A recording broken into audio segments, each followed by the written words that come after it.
It's time for the Wally and Methot Show, presented by sportsinteraction.com. Now, here are your hosts, Brent Wallace and Mark Methot.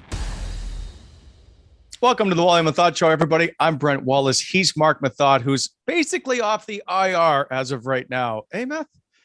Yep. No inversion table yet, though, Wally. But I've been walking. Okay, the day's young. I've been walking every morning. I've been making it a priority to walk as much as I can, and it's helping. It's boring as hell. I don't know how people walk every day and go on walks. I agree. It's like, and my wife, it drives her crazy because like I'll end up like 20 paces ahead of her, and she'll get mad at me for walking too fast. And I'm like, what are we doing? Why are we doing this? Like, I could get on the elliptical and kill myself right now. Why am I walking outside? That's my mind, you know? I agree. My wife walks too. She has like, I want to get to 10,000 steps. So, and the dog doesn't always want to walk. So she'll bring the dog back and then just go on walks. I'm like, where are you walking to? Like, yeah, I need somewhere to go. That's you in a nutshell, though. We're very similar in many ways, which is probably why we piss each other off a lot. We're like Energizer bunnies and our minds are always going. So anything monotonous or low impact, it just seems like a chore. It's painful. Yeah. I just want, if I'm going to walk, I need a purpose. I'm not going to go out there and Josh Norris this walk. I need a purpose. Yeah, I know. I hear you. Anyway, the good news is the sun's out now. It's almost pathetic though, right? Like how happy we all get for like 4 or 5 months. Realize, when the sun comes up, the weather gets a little warm. Meanwhile, there's other people around the globe that are just enjoying this, maybe 8 to 10 months a year. So I'm excited because I said to my kid yesterday, like, this should be the day that the snow finally melts out of our backyard. There'll be no more snow. It gets up to 14 and 14 in October. You're like, damn it, it's cold. The 14 in April, you're like, this is so nice. People got shorts on. It's just a nicer time. Anyway, agreed. And it's time to sit for beers, right? Yesterday was the first time I sat out back, poured myself a white water, and enjoyed just sitting there in the sun. Right? Like, I had no purpose, but I just it just felt good for a change. That vitamin D is huge. Oh, it's amazing. I know. I'm a huge advocate of that stuff. Yep. I mean, I take the pills year round. But nothing compares to the real thing. When that sun's up there, you're just happier. So anyway, this is also we can rally around, Wally. We're on the same team right now. This is you know what? You and I will go for walks. That's our new thing. I'm coming to Manitic. We're going to walk around the neighborhood. I'll give you the wrong address. Just forget where I live. Okay. All right. We'll move on with the show then, since you don't want to hang out with me.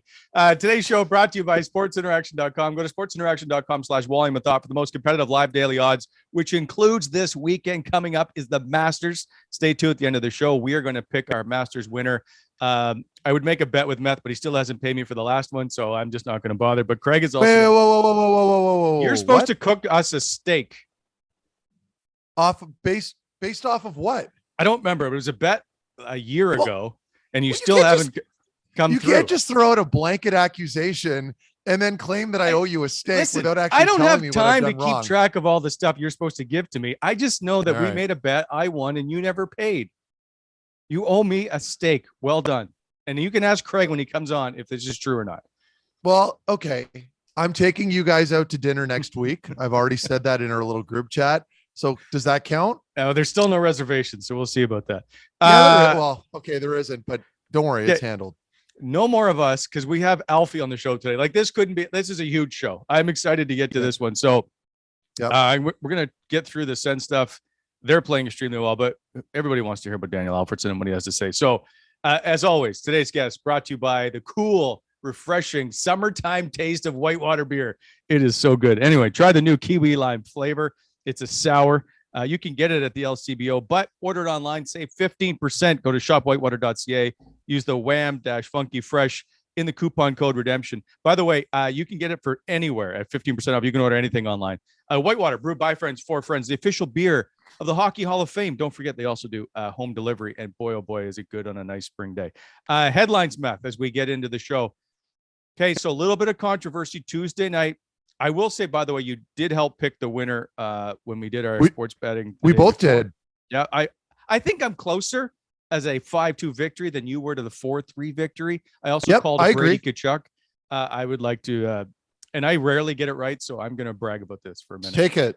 I'm with you on that. I'm happy for you. They look really good. We'll get to that in a sec. We got to talk, first of all, That's the knee on knee. The big problem in this whole game, or what was the highlight or a low light, if you will. Tim Stützle gets kneed by Nick Suzuki. It's a 2-minute minor. People in Ottawa want Nick Suzuki's head on a platter. People in Montreal think that Tim Stützle is a diver. I think it's in the middle.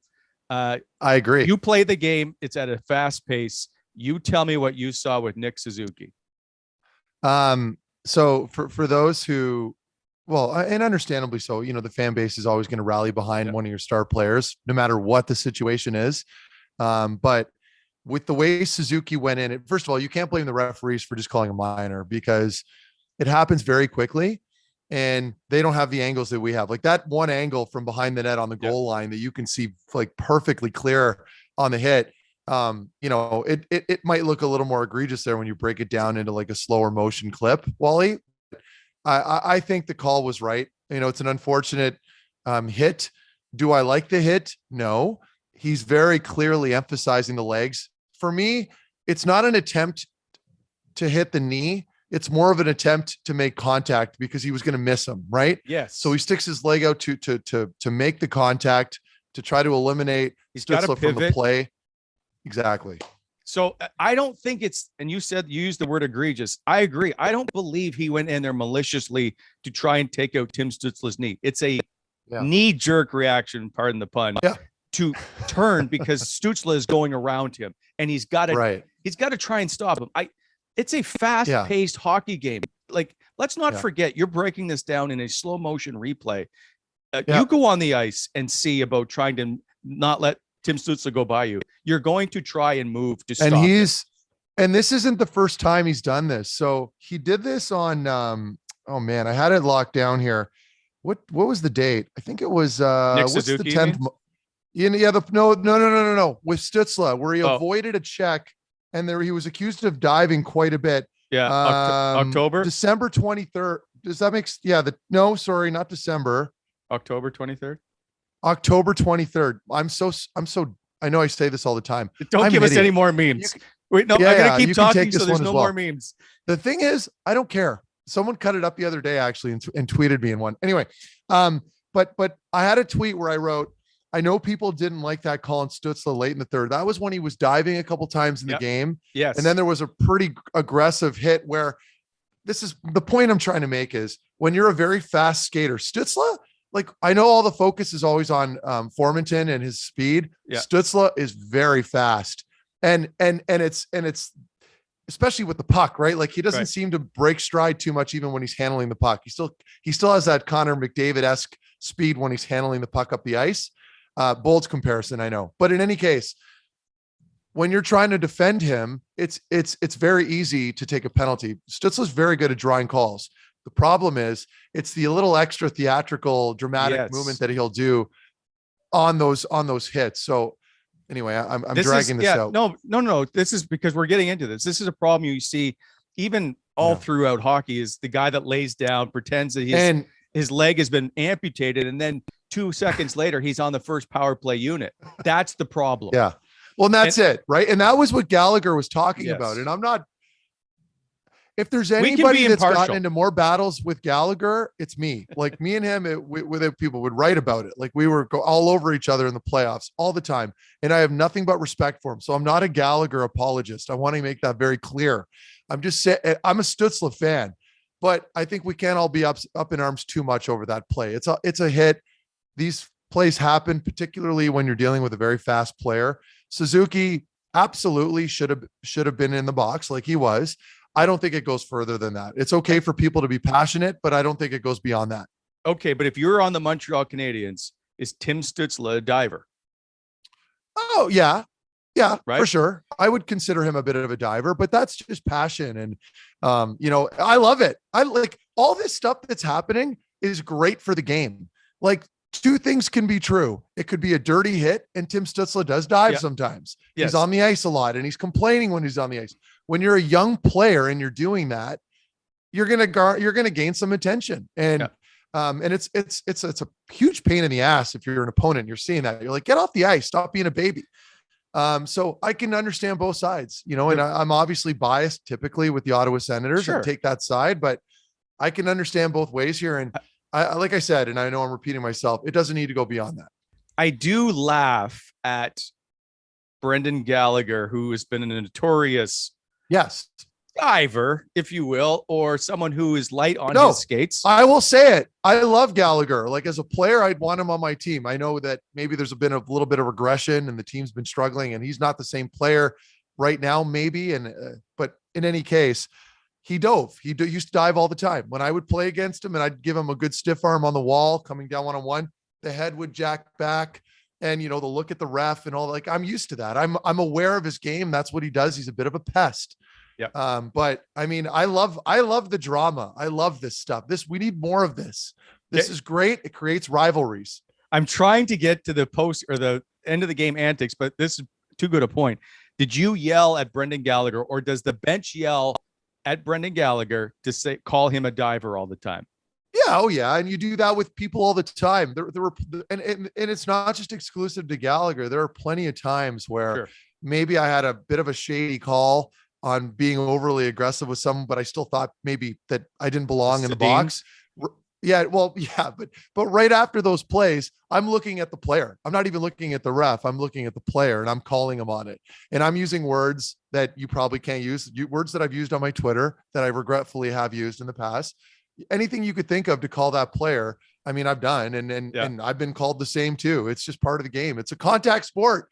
When you're allowed to run at somebody and hurt somebody, there's a little bit of shit talking. There's a little bit of all, the extracurricular. So anyway, this is one of those plays where I think Stützle, for the most part, has learned a lot from the start of the season, where you haven't seen a lot of diving, but sometimes it's going to creep back into your game when you're, getting involved and it gets physical, and that's just the way it goes.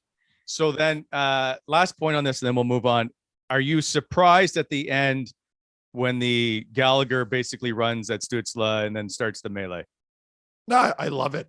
I think it's great. As a player, though, if you're on Montreal, is this just going to happen, or is this Brendan Gallagher just trying to make it about him? No, I think players typically will do that to show some emotion. And when you're a leader, like Gallagher's obviously a leader in that group, probably one of the go-to guys now. He's trying to spark his group. The team's been struggling quite a bit this season, obviously. And when things are going very well, people want to see a little bit of passion.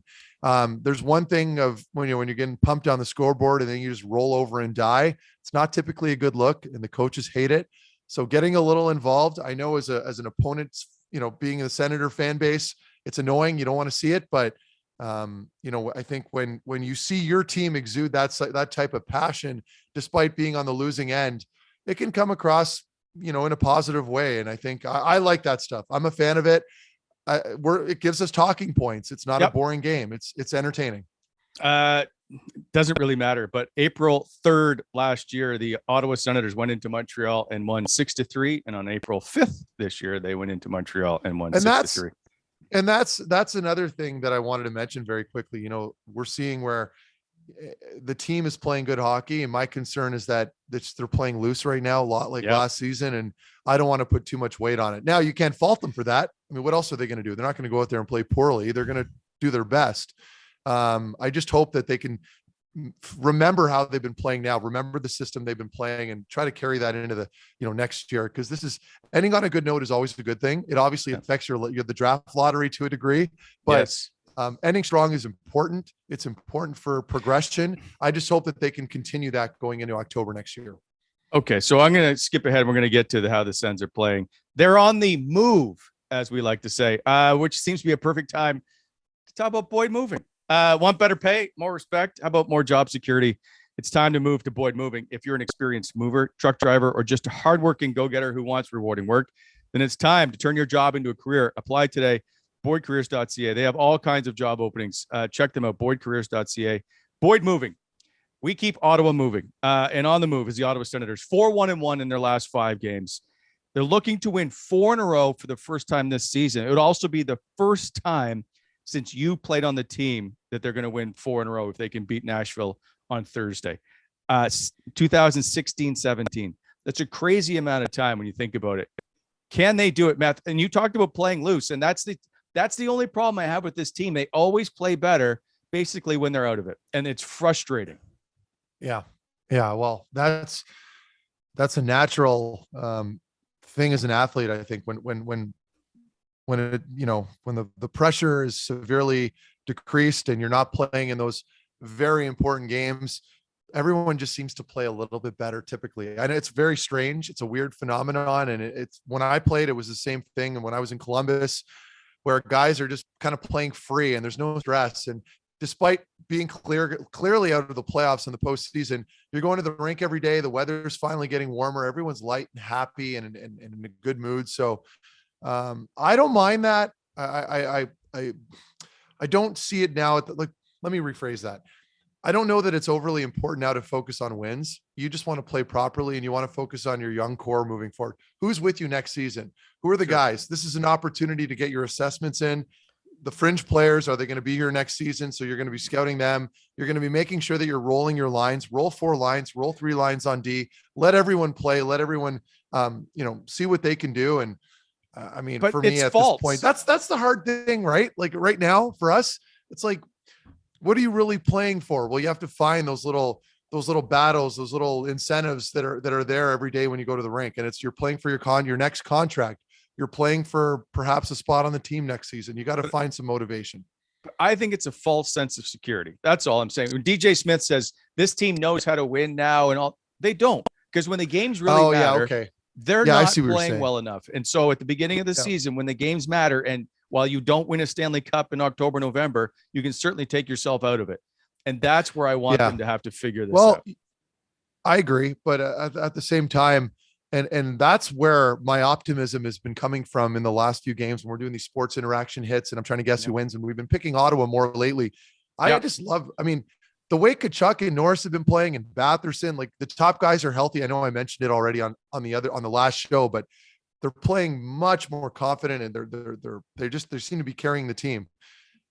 Are you getting a ton of depth scoring? We're getting a little. We saw Watson pot a couple, but I'm focused on the top 2 lines right now. I'm focused in on your big guns. How are they looking? Because they're the ones that carry you throughout the season, right? They're the ones that take the lion's share of the workload. So I love the way they're playing right now. I love the way Brady's been playing.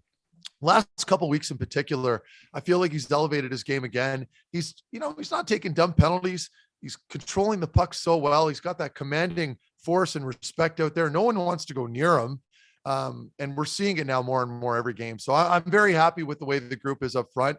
But I do agree with you though, Wally. It's like, these meaningless games, it's what do you pick? What do you get from them? Right. I don't even know how to elaborate any further on that. I just play out the rest of the year, focus on next season. They are fun to watch. They've got 16 goals. I think it is in the last 3 games, if I'm not somewhere in there. The question I have for you then, you talked about the unicorn, that is Brady Tkachuk. He has 24 goals on the season, 13 games left. Does he get to 30 goals? Do we have 2 30-goal scorers on our Ottawa Senator team this year? Well, we know now that there's potential moving forward to have that and then some, right? Like who knows what Norris will do in a full year. So with Brady, not an area that I expect him to contribute a ton in, but seemingly manages to do it anyway. Like he quietly gets to 30. You know what I mean? Can you imagine? He doesn't have the flashy one-timer like Norris does on the side there on the power play. Brady just gets those dirty goals, but then he's got a couple, he pulls out some of these skillful shots. Like we saw the through the legs attempt yesterday, the spinorama backhand pass to Norris on the 2-on-1. I mean, he just figures it out. So a very promising future. I mean, I just hope they don't mess this up, and even with competent people, it's difficult, right? It's very difficult to build a legitimate winner. I know that, but man, oh man, with some of these guys now, I really hope they can seize it and make it work. The interesting part of this is if Brady gets to 30, and I don't want to belabor this point, is Josh Norris's contract could actually go down, because you'd be like, well, I can't pay you more than Brady. He's the captain. He does everything. And he's got 30. So you're just going to have to take less. It's a good point. Right? Yeah. Brady or Josh can go, hey, I'm the only 30-goal scorer on the team. It's a problem. It's a nice problem. It's a really good point. Yeah. No, I know for sure. And that's, I know we talk about it a little bit here on the show, and we talked about it last show, but I'm really curious to see what he gets at this point. Even with Zub's another guy. Like I'm wondering, how do you like, what's the value there? Like, what does he see himself making? And that's, I'm so curious to see how the team handles that. And are they going after them this summer? Right. And that's why Frank Seravalli threw out the point of Zub's name has been possibly mentioned because they're not sure if they've got enough money to throw at him or what he wants to ask for. Imagine not re-signing your best, but I mean, I'm not, and that's not a criticism to the team. I just know like there's guys that they're going to need to lock up now, as we all talk about at lengths. And, with Stützle and Norris, and then at some point over the next couple seasons in 2.5 years, it'll be Sanderson. Like this could be a lot of money thrown around. You're gonna need a number one goalie. This might be a cap team, Wally. This might be the Rangers. Okay, settle down, Meth. Settle down. By the way, the Ottawa Senators are paving the way for a future. We're gonna get to Mathieu Joseph just a sec. But BEI is a perfect time to talk about spring just ahead. That means time to start landscaping. Need some landscaping, stone, aggregate, maybe thinking of redoing the driveway. Or Meth's big mansion could probably use a new paveway. Bonisher Excavating is here to help with the competitive pricing on your landscape needs. Give them a call, 613-432-1120, or go to bonisherexcavating.com. BEI, helping to shape the Ottawa Valley. Secure BEI now before everything gets booked up for the spring. Last point on the Sens before we get to Daniel Alfredsson. Mathieu Joseph, 10 points in 7 games since joining the Sens. 9 of those points coming in the last 3 games. Like, clearly he's on a heater. It's not something that's going to maintain itself, but he's playing on the top line alongside of Tkachuk and Norris. And what that does, and DJ has alluded to this, moves Batherson down to play with Stützle. And now teams can no longer just send out their top defensive pairing to play against one line. This is interesting going forward. I don't know that Mathieu Joseph is a top 6 forward. He might be, I don't know, but it certainly allows them to have an added dynamic on that roster. Right. Yeah. And good for him. I have nothing negative. I mean, obviously I have nothing negative to say about him. He's a great young player, and he's seizing the moment right now with the Sens. I think that's what I admire most when players end up in a new organization, is the ability to, have an immediate impact, which you could make an argument that, you're the adrenaline's running through you. You're in survival mode. You're playing, above and beyond your capabilities to impress a new organization. And I don't expect the point production. I don't think anybody expects the point production to continue, obviously. But as I mentioned before, the ability to just play with that energy, that speed. He's so good at winning. First of all, puck races, as we all know, we see it. He's so fast, but the puck battles along the wall. And then every once in a while, that element of creativity that just seems to come out that I don't think a lot of people really expected. He's got a skill set, and as his confidence grows, that's going to continue to get better. So I love where his game's at now. And I love the flexibility, the idea that, he's probably realistically a 3rd-line player on a fairly good team. Mm-hmm. But the fact that you can elevate him in many ways, like you could do with Nick Paul when he was here. So he still brings that versatility that we all thought maybe we'd be lacking in the Nick Paul absence. And Joseph brings that to the table. So I love that. He can kill penalties. He can play him up and down the lineup. I'm a huge fan of where he's at. I don't know where he's going to be next season, Wally, as far as, where he fits in on the depth chart, but I'm a huge fan of his game right now. Love his game. I would just like to point out, I'm going to take a humble brag, because I remember saying when they acquired him on March 20th, I tweeted, I will say this about Mathieu Joseph. I got to cover him at the 2019 World Championship. He's a great kid and will be a really nice fit with this group. I think he'll become a fan favorite with the Sens fans. He's entertaining, outgoing, and he works hard on the ice. He's everything that I have least have expected of him. And I'm glad to see that it's working out, because A, it's tough to come into a new team, but B, he's just a good kid. Yep. Yeah, I agree. That was well said. And that's important. That's another element. The glue guy thing that I know people get sick of hearing about, but he's got personality. It's great for the media. It's great for the fan base. And then if you can back it up on the ice, that's always a huge bonus, obviously. So big fan. It was a great acquisition by the team. You got to give them hats off to Pierre Dorion for that move. The important thing is, I think once he gets comfortable here, he will become one of the most important figures in this franchise, the party planner. And I think that's important. Well, every team has one. Yeah. Every team has to have a party planner. and it becomes, it's very handy, when rookie parties around the corner and you got a guy that has contacts in other cities. So hopefully Matt Joseph has done his work. He's got a little black book with a bunch of names. It'll help them out big time. I can't wait. Look forward to it. Before we get set for the captain of the Ottawa Senators, little pearls of wisdom brought to you by sportsinteraction.com. 1006. That's the number of games Alfie spent as captain, including the playoffs. That's obviously a franchise record. 421. That's more points than any other player in Sens history. Alfie had 1,108. Spezza at number 2 at 687. 107 career points versus Montreal. The most by any player in the National Hockey League since 85-86. I got a feeling that Brady Tkachuk is going to challenge him at some point. And 14. That's the number of goals in the 2007 playoffs, including 4-game winners. Both are Sens playoff records. Daniel Alfredsson is in the building tonight on Thursday. It is the Swedish night at the Canadian Tire Center. So he's excited to be back. We're going to talk to him about that. Lots ahead in the Daniel Alfredsson interview. Don't go anywhere. You're watching the Wally and Methot Show, brought to you by sportsinteraction.com.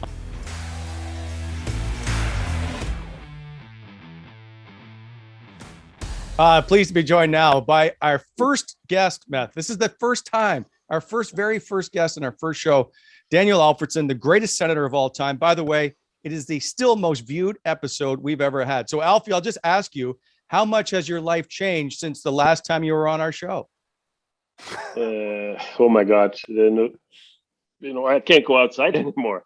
Everybody wants to know about the Meth and Wally show, or Wally and Meth. It was an honor to be the first guest, obviously, and I'm sure you felt too. It's like, where's this going to go? You had great intentions in the beginning, and obviously you guys have done a great job. Keep the momentum up, and a lot of people love tuning into you guys to catch up what's hard with hockey and the Sens. I'm afraid we peaked at show 1, though. Well, a lot of anticipation, not just me, you guys. A lot of help. I'm sure it's going to be broken, and hopefully not before too long. You're such a good politician. I appreciate it. So Meth has back issues. He can barely move. I'm just curious. I know you've had them in the past. Can you offer up any advice? Well, it helps if you're in shape. I'm kidding. I'm kidding. It's no fun. Full disclosure, I go to see Jerry Townend, who's the physio with the Sens. We also I'm in business with him in his location in Sensplex, but he's my go-to guy. He can always, and I think that's the biggest thing for everybody with back problems is get a diagnosis. What is it? Is it a SI joint? Is it bulging disc? Just locked up, or bulging disc? You can do treatment for that, but then how much can you do, or is that something you need? Obviously look at surgery to do. I had back surgery, and we thought that was a bulging disc too. It's tough to see on MRI because you're laying down. There's no pressure on the disc the same way. But I ended up having a facet joint that was loose, and surgery for me prolonged my career with a few years, and it's been manageable since. But that's no fun, and the pain is if you haven't had it, it's tough to describe. So I feel for you, bud, but Jerry's my go-to guy. Okay, so in other words, just call Jerry. I'll call Jerry. Call Jerry. So I will tell you, this is a funny story about Jerry. My kid, who he's a 14-year-old. Anyway, I've taken him to see Jerry over various issues. He's gone in, and he loves going to see Jerry because Jerry will sit down and will say it's a wrist injury. He goes, "Oh, have you tried a new stick recently?" He's like, "Yeah." He goes, "Well, that's the problem." Jerry's a miracle worker. If anybody needs, I know this wasn't supposed to be part of the show. Anybody needs any physio, go see Jerry Townend. He is so good. Anyway, we'll move on. So you were a coach this year, head coach in Pembroke. I know it didn't end really well. I believe you got suspended. Do you want to take us through your coaching career? And it includes, by the way, Randy Robitaille, former Ottawa Senator, on your bench as well. Yes. Yeah, so we ended up coaching Pembroke U18.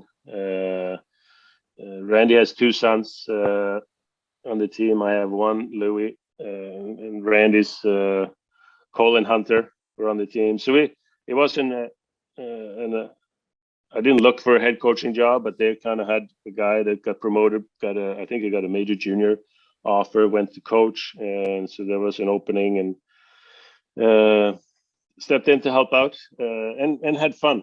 obviously it's been a challenging year with COVID and coaching and the last few years, but it was fun. I really enjoyed it. We try to make it fun, try to make it, that the kids had something to look forward to instead of, they had to do school, lockdowns, life wasn't great all the time. So hockey was something that was fun, and at the same time trying to get better. And decent season. We were up and down throughout the year, but we kind of peaking at the right time. Ended up playing 2 play-in games to get to the playoffs. Win the first one. I think it was 6-5. We're down 4-1, and after halfway through the game, come back, win 6-5. Win the second game with 3 minutes left, 4-3 or 5-4. So great hockey. And then unfortunately, there was a big scuffle at the end of the second play-in game. The team that lost weren't happy, and they kind of started, and our guys being 15, 16-year-olds with a lot of testosterone didn't really just want to stand down. So a few fights broke out, and I guess if there's fight after the final whistle, the head coach gets suspended. And I didn't know that till the day after. And obviously Louis, my son too, was one of the guys in the fight, so he got obviously 7 games. But he was proud. He won his fight, he said. So good. Anyway, we had ended up with, myself and I think 6 players suspended. And so we had 9 skaters going into a playoff series against the second or third best team in the league. I think we lost. Randy coached those 2 games. We tried to play, 1-3-1 a little bit more after terrible start in the first game. Lost 7-0. Oh. They played an unbelievable second game 2 days later, and up with a goal with a minute left. They tie it up, and then we lose in overtime. So, oh man, yeah, tough end to the year. My first ever suspension ever in hockey. You got one more than Chris I'm Neal. not proud of that, but one more than Chris Neal now. Well, for now, if he's coaching, don't. Watch good out. point. It's early. Yeah. As well. So will you go back and coach again? I don't know. It depends what my kids wants to do. If they continue playing, maybe. I enjoy it. I do. It's fun. I think it's fun coaching kids, especially at high level. This is AAA. The kids are motivated. So I did enjoy it. There's no question. Very good. I was surprised. So there was one day at training camp, you guys were at Sensplex. Pembroke was on one sheet of ice. You and Randy Robitaille. Another is Chris Neal and Mike Blunden, and they're going through some stuff with some other players. And Todd White, I think, is in the building. And it just made me think of all these alumni that are now giving back and helping build hockey in Ottawa. And Meth, I know you're part of it as well. It's for us, it's great to see. Like Brad Brown is another guy that's involved in the city. I've always appreciated, now you can see a lot more of guys, Sean Van Allen, getting involved in minor hockey. So that's been pretty good. Yeah, it's great to see. Especially if you have children yourself that are involved, or hoping to get involved. It's fun. I mean, it's obviously a different level than the pros, but it's at a good level where kids are really motivated to get better. Hockey is such a big part of Canada overall, and it's a lot of fun. Okay. Do you want to get higher? Do you want to be a higher level coach? Would you ever take to the bench in the National Hockey League? I would. I'm not going to say never, but it's not in my immediate future. Even though Pee Wee coaches can get hired by NHL teams, it's not something in the cards for me right now. But it's intriguing. I have ideas, obviously, to play the game. I think I was always intuitively questioning coaches, systems, and I can see what would work, what wouldn't work. And I played, everything from 1-3-1, very defensive, to, really super aggressive 2-1-2 forechecking, where you try to just run over the other team. So I've played it all. I've seen it all, and I have ideas. But it's extremely time consuming. So it has to be with family and stuff. It has to be time. Yeah, I was going to say that, Alfie. Like the amount of time, as you know now, especially nowadays, right, with the amount of video clips that they're cutting from like 7 a.m. until the team finally gets to the rink for practice, and then they're there for hours afterwards. Like that would cut into your pickleball time, probably, right? Like I don't know if you have the time to do that. So I'm mentioning that. I'll get back to that later, but yeah, it's a lot of time, and if you want to do it, you want to do it right. So you have to commit the time. That it is what it is. You can't cheat around it. If you want to be competitive and do a good job, you have to put the time in. Yeah, I know our listeners wanting me to talk to you about this. Sorry, go ahead, Alfie. Yeah, pickleball, great sport. I'm padel tennis, which is a more intense version of pickleball in an enclosed. That's my sport. We're a group here actually that's trying to bring it to Ottawa. We actually got our first court in today from overseas. It's a portable court that we're going to use this summer to put it up. So that's nice. I can plug for that. Yeah. What? And you're moving around. Wait, Alfie, you're able to move around still, like good enough to play, like all that back and forth lateral movement with your knees and your back. Like I couldn't imagine playing that right now. No, I can. I'm still, well, I can. I quit chewing tobacco here for the last 2 months, so that hasn't been great for my weight. But I'm supposed to get back to shape. I play a ton of tennis in the summer, obviously. That's my go-to sport next to golf. So, and padel is something that, huge in Sweden now that we want to bring here. And it's awesome. It's a ton of fun. What prompted you to quit chewing? Like I quit chewing about 3 years ago now, and the first few weeks was really hard. Yeah. What's your experience been like? Not that I want to sit here and talk about tobacco for 3 hours, but like what prompted you to just stop doing it? I'm curious because I know a lot of you Swedish players obviously love it. It's a culture thing with hockey players going back to, my dad doing it. Everybody did it. One of the thing is it's the Swedish stuff. It's the only stuff I will do, and it's complicated getting, importing it into the country. Yes. The tobacco tax is crazy, as it should be. And it just became a big hassle. It frustrated me. And I was like, enough is enough. So I'm going to quit. And like you said, I've quit before. I've held up, 3 years once, 6 months. And it's a tough habit to kick. But totally. I use tissue paper now as a substitute. Oh, do you? So I have something up there. Yeah. Oh, it's right here. That's I love that. Well, there's just the other day, there's a picture on Twitter of you and Erik Karlsson biking in Sweden. And there was a joke about you having some, is it called snooze? Snus. Yes. Yeah. Snus. Yeah. In your lip. So yeah, that's too funny. I would have to, when I was ordering it in, it would cost like, for 50 tins of Siberia, it would cost, like if you bought it in the States, it'd probably cost you $200 or $250. Yeah. When you would import it into Ottawa, that price with the taxes was raised up to just over $1,000 for those 50 tins.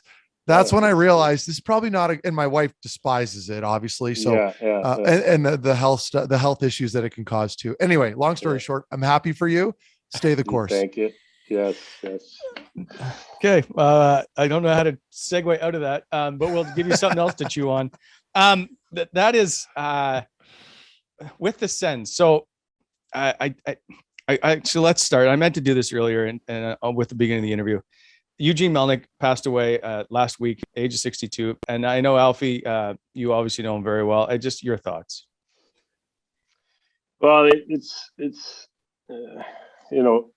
sad when anytime somebody passes away. And I feel for his immediate family, obviously, and his daughters, who grew up around the locker room a bit, especially later in my career there they came around, so you feel for them, there's no question. And I think there's to Eugene Melnyk, when he came in, everything was great. He did a lot, obviously to keep the team in Ottawa, stepped up to the plate. And was a huge supporter and wanted the best for everybody. And I think that was true for his whole tenure. But there's also another side, I think, where he created a lot of controversy with decisions he made. And, we didn't always see eye to eye, which is fair. And at the end of the day, it's definitely a business, and he's going to make the decisions he feels best from his side. And, from my side, with his dealings with him, I did the same thing. So there's no personal feelings that are hurt, but we just didn't see eye to eye on a lot of things, hockey-wise, I think, especially at the end. But I think we all do appreciate what he did for the team to be able to stay in Ottawa. And it's always sad when somebody passes away. Yep. I will say it is disappointing because you're not around the organization, and I think that's something that needs to be rectified here in the not too distant future. And I hope you want to come back, but I think that Daniel Alfredsson needs to be part of the Ottawa Senators. And I will throw this out there: we did an interview. Our first interview we did with you. Tim Stützle apparently saw it and was asking more questions about you, saying he wanted to meet you. And I don't know if you've ever met Tim Stützle, but there's a whole group of hockey players around this organization that don't know a lot about you, and I don't think that that's necessarily right or fair. And so do you miss being around the group of players? Yeah, well, you always do. I mean, that's the biggest part you miss, is being part of the locker room and being part of a team. Hence why it's fun to coach and being part of a group, even though it's not professional. I think we all do that. But it's not something I go around and it's like, oh, I wish I would be back. Life moves on. Other things happen. Other interests happen. So I can't say it's something I'm thinking about. We all know there's been talk about other groups being interested in buying the Sens. But but I think Melnyk's been pretty clear that he didn't want to sell. Does that change now? Who knows? And I have been approached by a few groups, just briefly, nothing serious at all, and I haven't taken any position and joined any bid in any way. And would I listen to somebody if they were to buy the team and come to me? Probably, for sure I would. But that doesn't mean I would jump at the first opportunity either. Yeah, and Alfie, just to touch on, I missed the opportunity earlier because you kind of gravitated in towards ownership, but you talked about being around the room and being around the guys. Obviously, Brady's the captain now. Has there been any dialogue with him whatsoever? And maybe have you had an opportunity to speak to him about what to expect being a captain at the NHL level? No, I haven't. I haven't met any of the Stützle or Tkachuk either. I was in at the rink for treatment to see Jerry one day and met some of the injured guys when the team was on the road. But not Brady and Tim. So I haven't had any discussions. No. Would you like to get a hold of Brady and to have a meeting with him? I think it would be interesting for sure. I would. I like the way he conducts himself and the way he plays, and I think he was definitely the right choice for the captaincy, and I think he carries himself extremely well. Does this team need to be located downtown? I definitely think so, because I live downtown. But if you want me to go into a really serious answer, I can't answer that. I think we all have our feelings on how that should play out, but that's for people, other people to decide, obviously, if that can work, and would that be ideal? Probably, but we'll see what happens. And I want to go back to ownership, because social media has always mentioned you somehow involved. You took away my question before you got to answer it before I asked it. People approaching you, but you're always rumored to be involved. And how active would you want to be? I don't know. I don't know. I don't know at all. Like I said, it's intriguing. Would I be interested? Yes, I would listen. To what extent? I mean, it depends. I don't think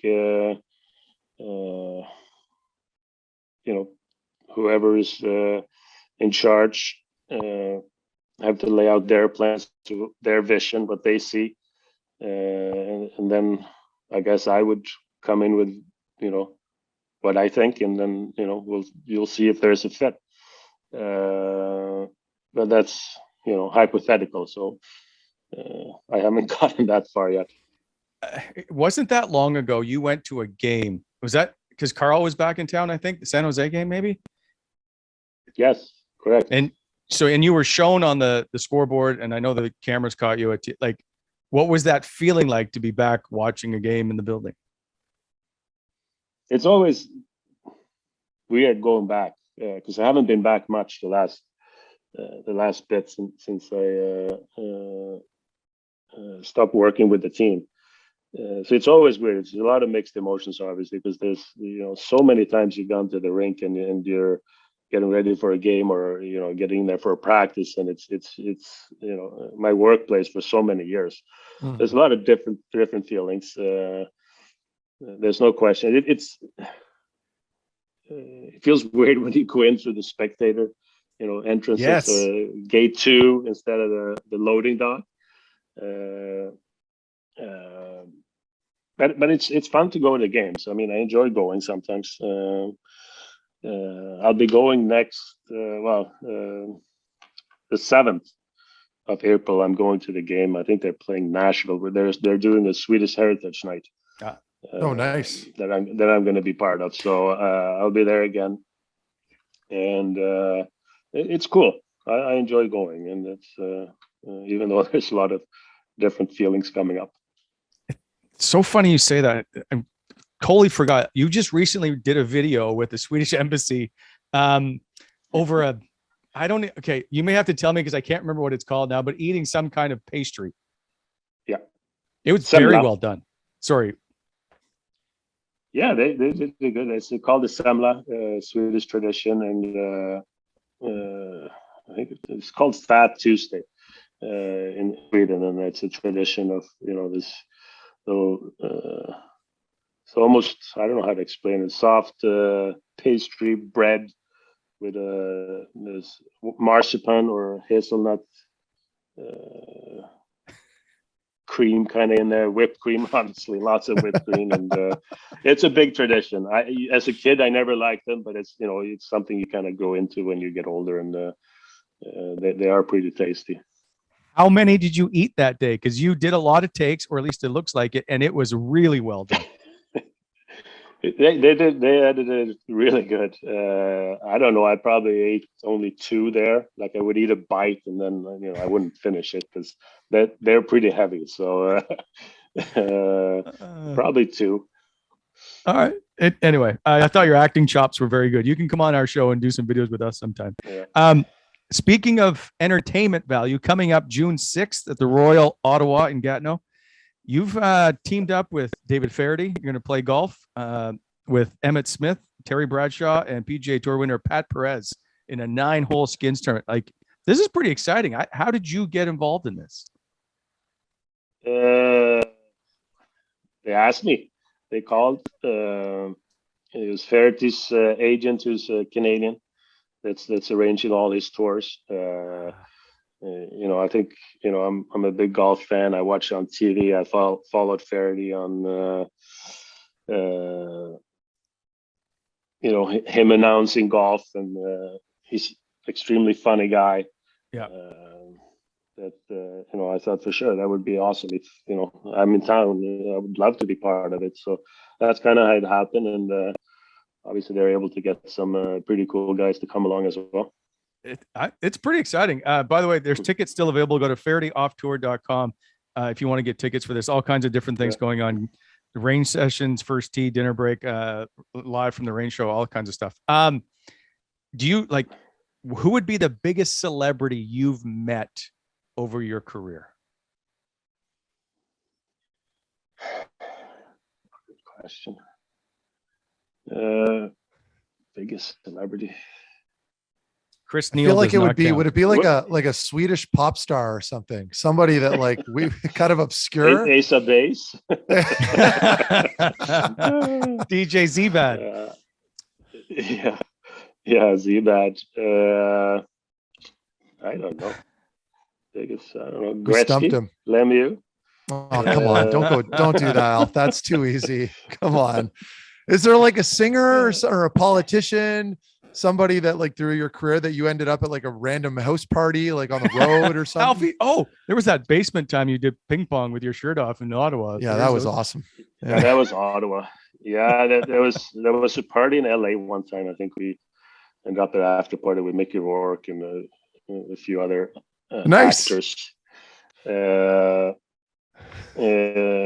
But no, I don't have too many crazy stories. That's where the story ends, right? Yeah. There's this one time in LA we met Mickey Rourke and anyway, next question. Can you give us any more details? Like I feel like Jamie McLennan was somehow involved, but is there any details of this? No, and I really I think it was this was early in my career too, following around some other teammates. Steve Duchesne had connections from LA from his time there, and that's how he ended up in this after party. It was a crazy house. I remember they had bowling lanes inside, and yeah, it was a different night for sure.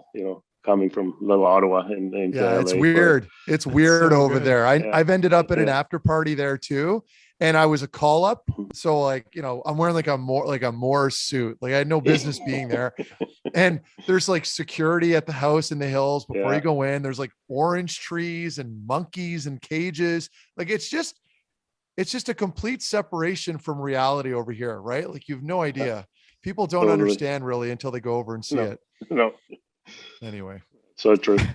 You want to tell us about your story, Matt? No, I don't care right now about that. I've already told you that. That was at Paris Hilton's house. Oh, and I'm not getting into that story. The recycled story. We can move on. Let's focus on Alf here. Okay, we'll focus on the future a bit. You turned 50 in December, which is, I know, a long ways away. Do you have any plans to ring in number 50? That's old. That is so old. You can't even move right now, Matt. I know. No, so imagine what am I going to look like at 50? I'm not going to be playing pickleball. So anyway, we'll figure that out. It doesn't bother me one bit. The age, the number. I think like everybody, the biggest thing is how are you feeling? Yeah. How's your body? How's your mind? It doesn't scare me to turn 50. I think it's crazy that, think about it. I think I retired when I was 41. And I don't know how I managed to get to that age and play. It seems like the decline body-wise goes pretty quick after that. Yes. But 50. I have some ideas I'm working on, but there's nothing set in stone yet. I think it involves warmer weather because it is in December, and I'm kind of hoping that. If not, we'll have to take over Elgin Street and throw a weekend party or something. Nice. Oh, you'll have a lot of people there if you have it in Ottawa. Alfie's house party. But it's funny. It's funny he mentioned though, like, and that's something you don't see anymore. Alfie played until he was 41. How many players now, especially moving forward, are going to get that longevity? It's almost like you played in the golden age, right? Where now the way that with the speed and the youth in the NHL, like players are going to be retiring in their early 30s. You have to think. Yeah, well, it's also the salary cap, right? It makes it harder and harder. I think. True. I think the game is easier on the body now than my first half of my career. The first 10 years, I promise you, if they don't change the clutch and grab in 05, good point. I'm done probably 5-6 years earlier, because my hip flexors would have been totally toast. So I think, it's obviously Chara, how old is he now? He's 44. Yeah. It's possible.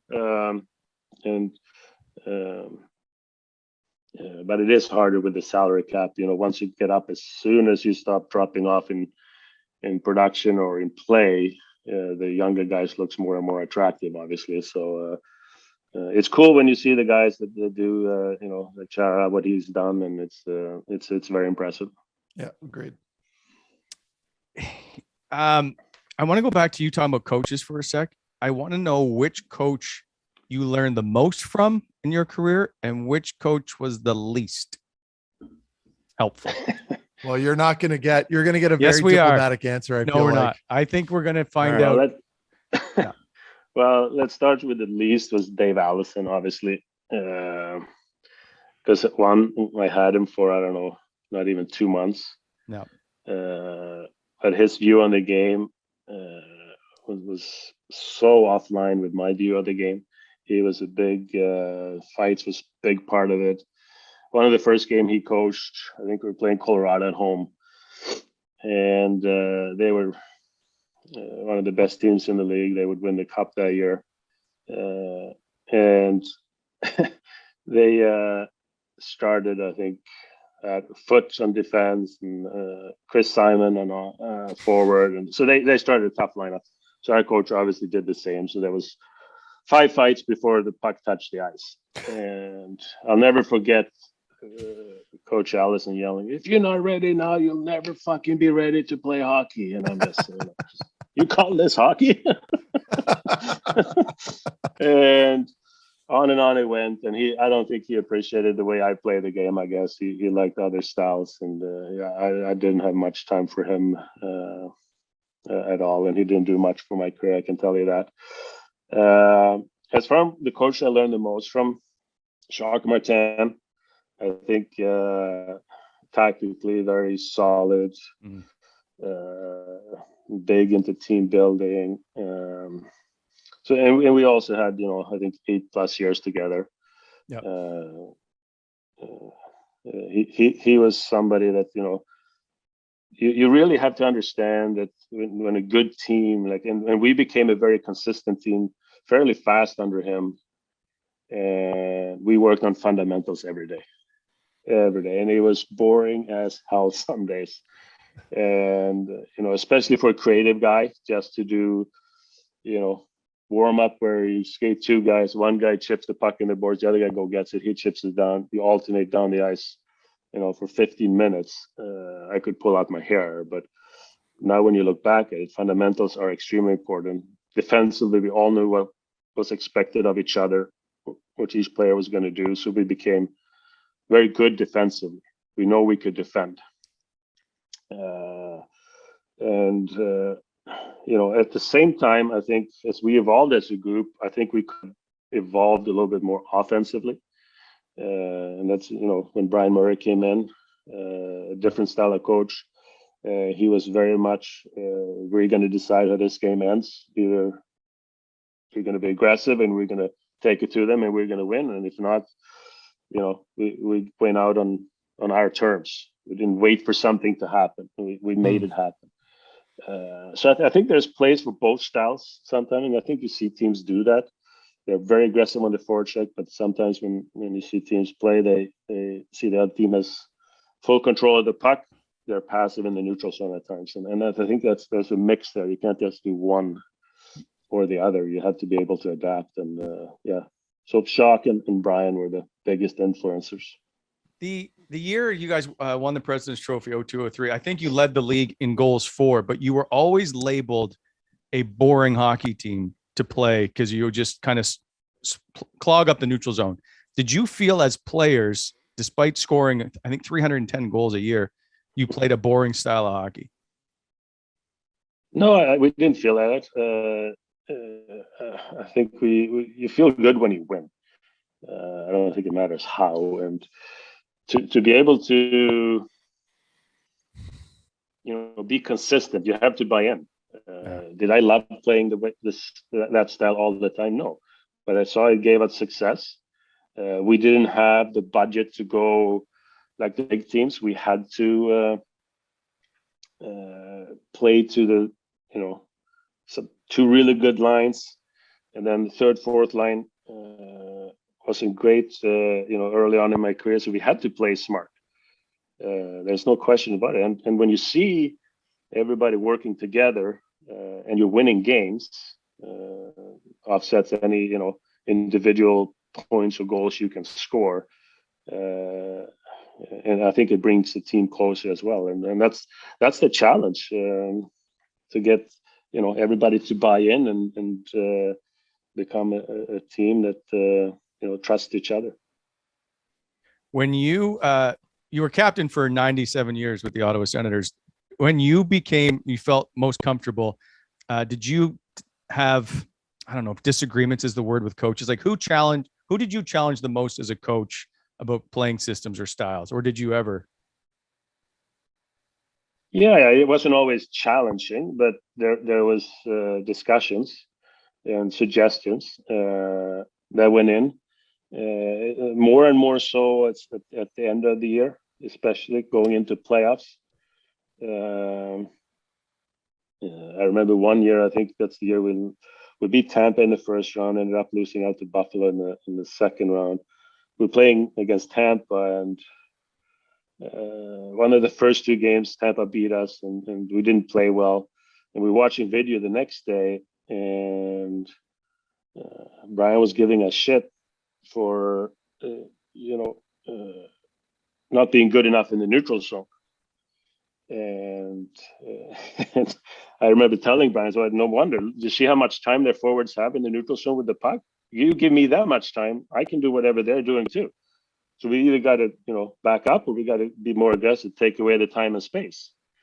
So we did. So we ended up being more aggressive in the next game, and it worked perfect. That's just one example of, we're talking about it, and I wasn't pissed off per se, but it's like I could see that our D is backing up, St. Louis and the Cavalier and Stan, because they have way too much space and time in the neutral zone with the puck, and they're going to make things happen. We were way more aggressive in the next game, and we controlled the neutral zone and ended up winning the game. So, I wouldn't do it all the time, but when there's situations you see stuff, you would definitely bring it up. I think that's the Tortorella 25% rule quote he had from that series, that the goalies were allowing pucks in 25% of the times. Like you can't win. Anyway, I miss John Tortorella quote sometimes. There's a couple other things. One is, despite the fact you haven't played, I think it's almost 8 years now, 7, 8 years. You're still obviously an icon in the city. What is it like for you when you're in Pembroke or anywhere going to the rink? Are you left alone, or are you still pretty much hounded all the time?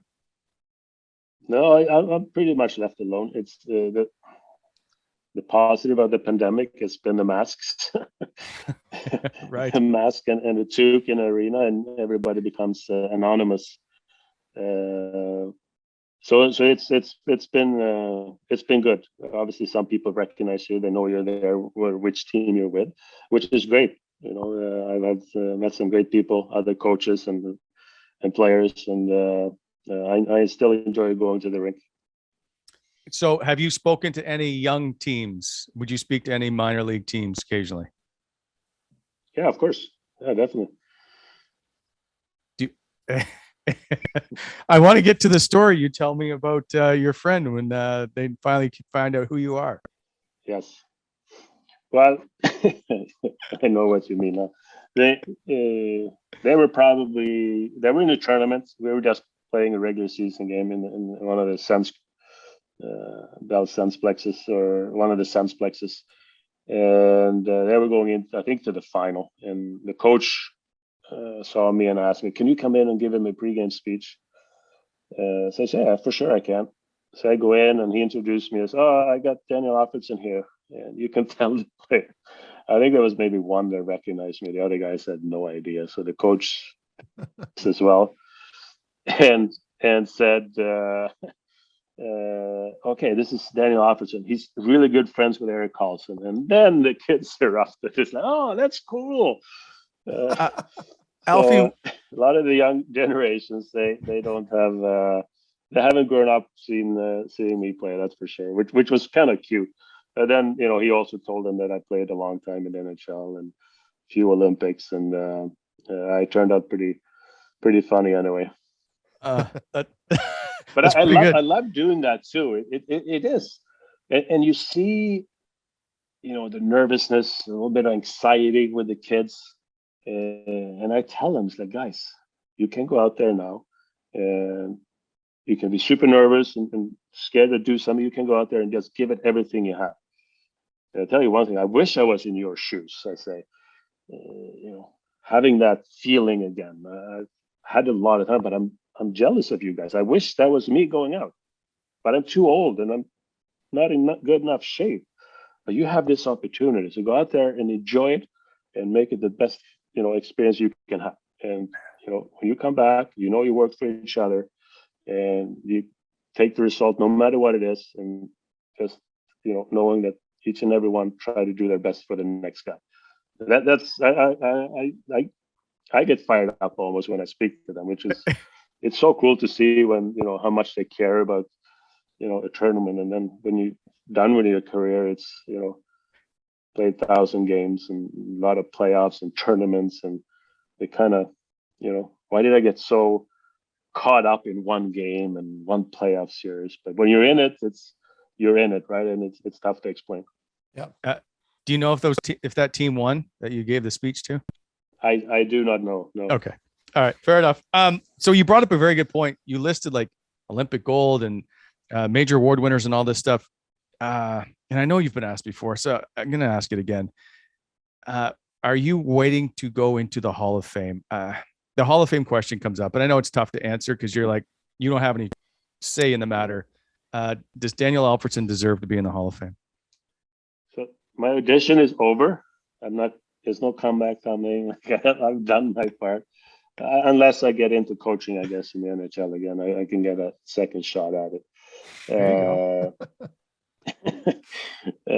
If it happens, it's great. It is a lot of people, obviously, when they come around, sometime in June there when they select the next class. A lot of people, oh, you're getting in this. It's a disgrace if you don't get in this year, and a lot of people are biased, obviously. I haven't gotten into what's really the criteria. What do I deserve? I don't know. I don't know how they vote or what they take into account. I think it would be really cool to get in. I think it's seeing Jose go in last year was special. Very deserving. Knowing the guy and how he carried himself throughout his career, both playing for Slovakia and the NHL. It's cool to see guys getting in that and maybe one day I'll be there. I don't know, but it's not something I'm thinking a lot about. All right. Well, I totally hope you get there for sure. Last question I have for you. It became an internet sensation when I accidentally asked you what your favorite snack was. And now basically I have to ask it to every guest who comes on the show. So has anything changed in your love of chips as your favorite snack? No, chips is still my favorite. The only maybe I don't know what I said last time that might have changed is I love hummus with it. Hummus is my new go-to, and I'm trying to switch from chips to more vegetables and hummus, but the chips slide in too many times still. Yeah. Love it. It is. Alfie, we appreciate your time. And I hope that you will join us again for episode around 200. And so we can check in again and see how you're doing. Although I do hope you're back around the organization a lot sooner than that. So thank you for your time again. As always, we appreciate everything you do for us. The greatest center of all time, Daniel Alfredsson. Brent, Mark, thank you guys, and keep up the great work.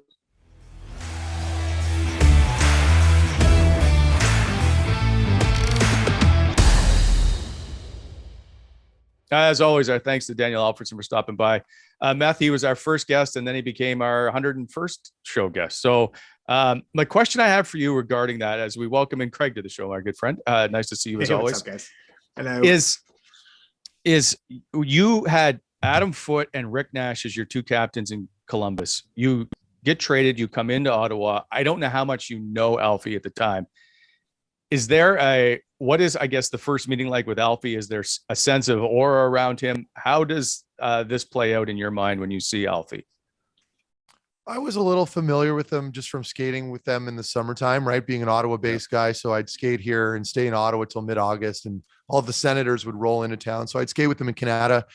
But I mean, I never really had a lot of long interactions with them. So when I got to Ottawa, it was a little, I don't want to say intimidating, but as an Ottawa area guy, being very familiar with Alfie from a fan's vantage point, it was really cool and really neat to first meet him and then have some conversations with them. And absolutely, I would say one of the best captains I've ever had. I hate stacking them up against each other because captains all lead in their own way. Right. Some of them are vocal. Some of them, yeah, exactly. Some of them are vocal off the ice. Some of them are, just lead by example on the ice. Like Nasher in Columbus was never a rah type guy in the room. He was just, very quiet, but led by example on the ice with his play. Adam Foote, maybe more the opposite, where he was a gritty guy, but very outspoken in the room. Alfie was sort of a mixture, I want to say, like where, he was very much a great leader, obviously on the ice, but off the ice, when he spoke, everyone listened, and he wasn't shy to speak, but he didn't do it. He wasn't a windbag, right? Like he wasn't always talking. He was very selective and meticulous with when he would speak up. And so I think that's, and almost had like a father figure vibe to him. Like you had such a deep respect for the man because he was always so composed, never got too emotional. And he wasn't shy to speak up against a coach if he had to. If he felt something was wrong or off, he would do it in a respectful way, but would still call them out on it. So Alfie was a special captain for sure. And I mean, what my views of him and being around him, absolutely no question, a Hall of Famer. And I'm sure he'll get his due at some point. Was he ever wrong? Whenever he stood up in the room, and I don't know if he chewed anybody out or said something, did anybody go, well, that's not right?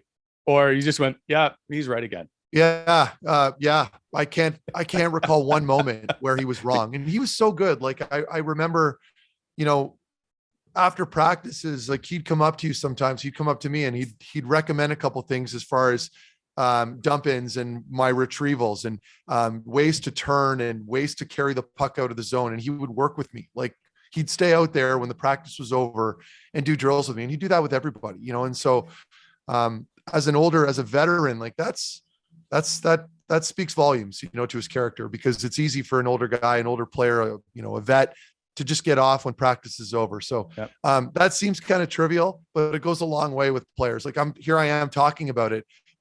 How many years removed from the Ottawa Senators, and it still sticks. So special player. I had nothing but respect for Alfie, and I'm sure everybody else feels the same way. I grew up with them basically because I came in while Alexei Yashin was the captain. And so he was just always, I guess, Alfie the player as opposed to Alfie, but he always felt like a leader anyway. You just knew, even when Yash was a rare. Leaders are around. Sorry. Yeah, leaders are special that way. They don't go out of their way to lead. It just comes natural, right? Players gravitate towards them. They don't need a letter to tell everybody that they're the captain. You already know they are. So that's the thing, and that was a great trait of Alfie's off the ice, is that, like I said, had that father figure vibe and commanded so much respect from the group. Would he park his Porsche on the lawn? No. And that's another thing, right? Like Eric was a great captain too, just in his own right, different. And obviously Eric was younger when he was captain with us, but I mean, Alfie would never, Alfie would shake, Alfie would tear a strip off of Eric for doing something like that, and that's what separated them. But Eric was also my D partner. So he was able to take more liberties with me when it came to the bullshit off the ice. Yeah. You two are like brothers, more or less. Craig, did you have any interactions with Alfie early on that you were intimidated by? I mean, see, my early ones with him would have been just like marketing things or whatever. Like when I was kind of earlier in my stuff, where I got to know him the most was when he was on the hockey side of things for a little bit.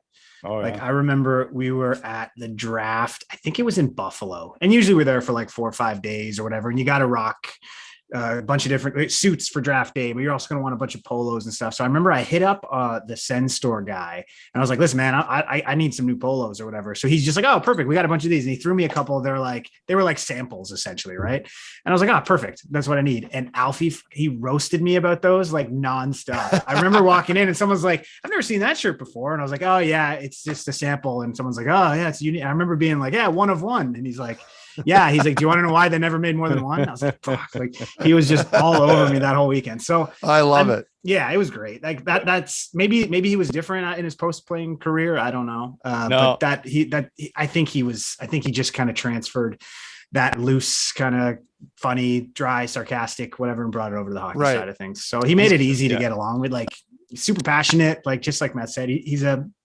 different leader than Carl or Brady or these other guys, but maybe more of a traditional, right? Captain, lead by example, only speaks when he really needs to. Some other guys are different like that, but look how strong that room was too, though, right? With Chris Phillips in there and Wade Redden and Chris Neal and Chris Kelly and Mike Fisher. And like, he didn't need to yell and scream, right? Like he can kind of be a little more stoic. So anyways, that was my takeaway from seeing it from the outside, and then from the inside. Yeah, he's just kind of that guy all the time, which is great. He is a great chirper, very good, sarcastic, dry whip. I want to get to the Masters. Just before we do that, don't forget, head over to gongshowgear.ca for all the latest in the Wham apparel. Gongshowgear.ca, go to collaborations and find their stuff there. Also, they got all kinds of sales on hats and buckets as always. The Masters this weekend signals the start of the year, it feels like to me. Meth, you're somewhat of a golfer. I don't know if I can call you a good golfer. I've golfed with you, so average.